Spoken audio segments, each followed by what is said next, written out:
Hi guys. So in this part 6, let's understand more important SQL interview questions which can help you to crack the interviews for 5 years and more than 5 years of experience guy.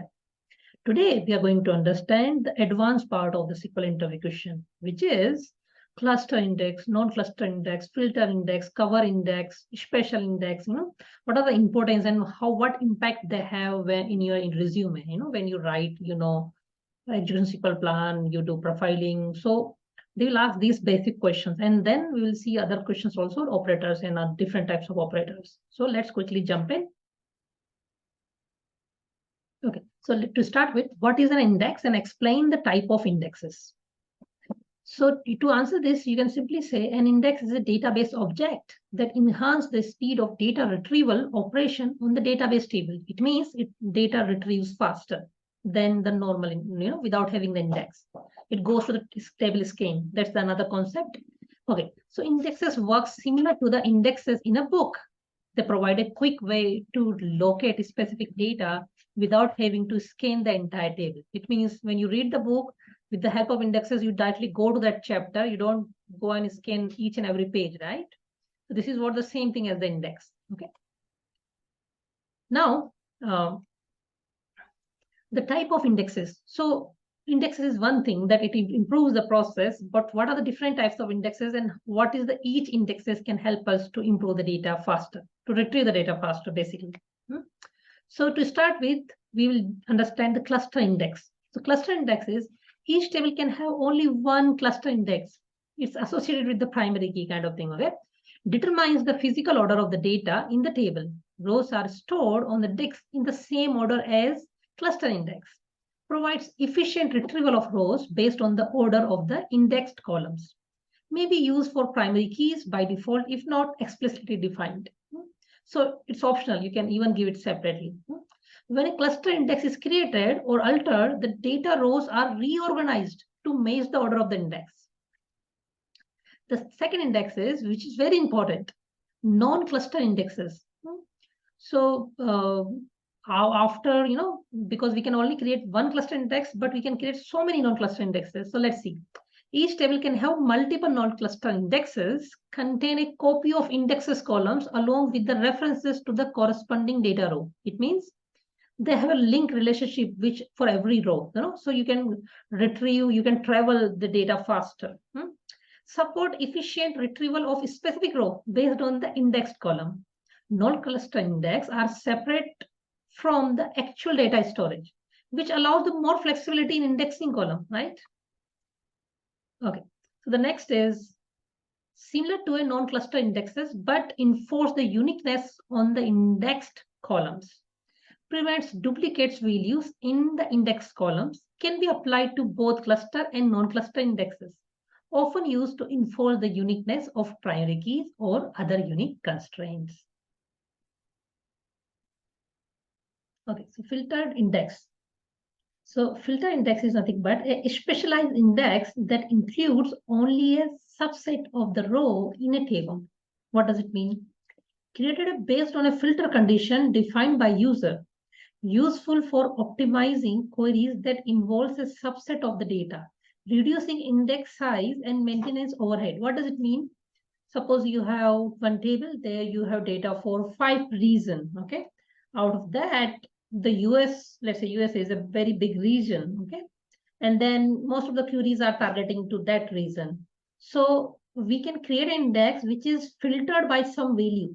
It means the query will take the advantage of if we apply the like a filter class, like a where class. So index also can be filtered. So it's nothing but a filter index. Why we do that?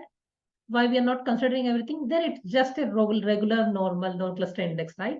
Filters means it's specific for something. So suppose some queries are targeting only for a specific reason, then this filter index will be used, not the non-cluster index. I hope you got it. Let's continue. Next is covering index. Now we have understood cluster index, non-cluster index. Now what is covering index?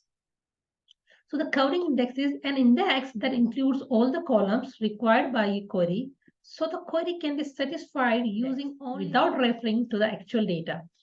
Improves query performance by reducing the need to access the actual table data.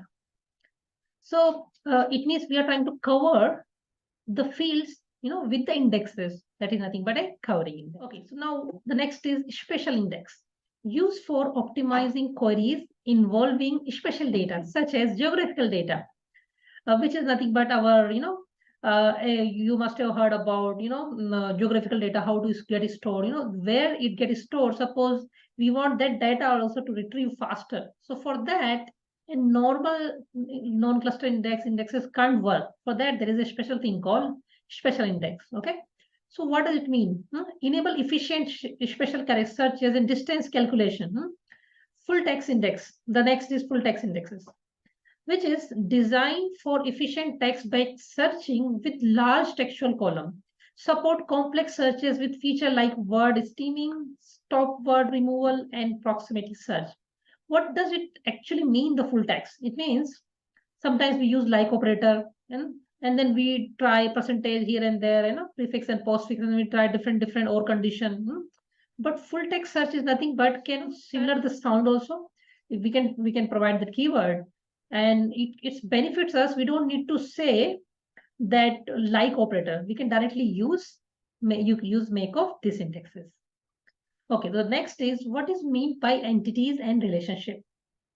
So you must have heard, this is a theoretical part again, okay, the entities and relationship. So the entities and relationships are fundamental concept in the database design and represent the structure and association between the data element in the database.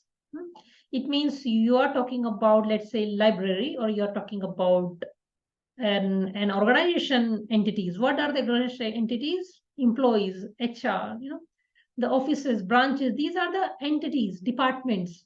How they are related? One department will have many employees, so one entity is having relationship with another entity, but there is a relationship. Okay, so again, entities are the objects or concepts that are represented and stored in the database. They can be tangible or intangible, such as people, places, things, or event, depending on the domain being modeled.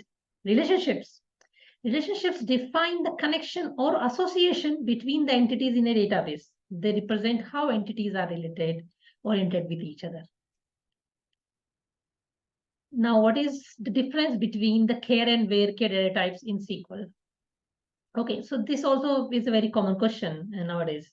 In SQL, both char and where char are used to store the character data. It means the string, but they have some key difference in terms of storage and behavior. Storage level, let's see the storage level. Char. The char data type is used to store fixed length string. What does it mean? It means the name itself saying the fixed length. You can't decrease the size of it, right? It means even though you provide the less, it will still occupy that much, right? That's what we call it fixed length. It's a 5-liter container. Let's say even though you pour it 1 liter, 2 liter, doesn't matter. It's going to occupy, as per the space, 5 liter. I hope you got it. It allocates a specific number of bytes and each value. In the same way, there is a varchar. Let's see the varchar. So the varchar data types is used to store variable length string. It means if whatever you put, it will only consider that amount. It will only consider that kilobytes. It's not going to, it's going to shrink it. So you can always go with varchar, not go with char. Okay.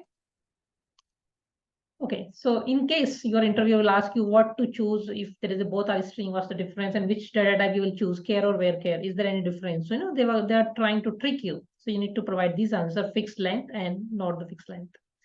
Padding, what does it mean? Again, the same concept we just said, it's a fixed length. If you store the string that is shorter than the defined length, it will be paired with the space. Just now we talked about, right? 5 liter, 1 liter, example, same thing. The trailing spaces. The trailing spaces are represented in the char column. So if you store hello in a char 10 column, it will be stored as a hello, paired with the spaces, The same thing, it's trailing with the spaces, If you're not supplying, it will still occupy with the spaces. That's the problem with the char. So always go with varchar. If, sometimes we have to. Then let's see the comparison and sorting. The char and comparison between the varchar. So since char columns are padded to a fixed length, comparison and sorting might behave unexpectedly if not considered carefully. Apple and apple padded with spaces, right? And then varchar columns behave as expected during the comparison and sorting without any padding related issues. What are the SQL operators? In SQL, operators are used to perform various operations on data within the database. These operators allow you to manipulate, compare, and combine data to retrieve the desired result from your SQL queries.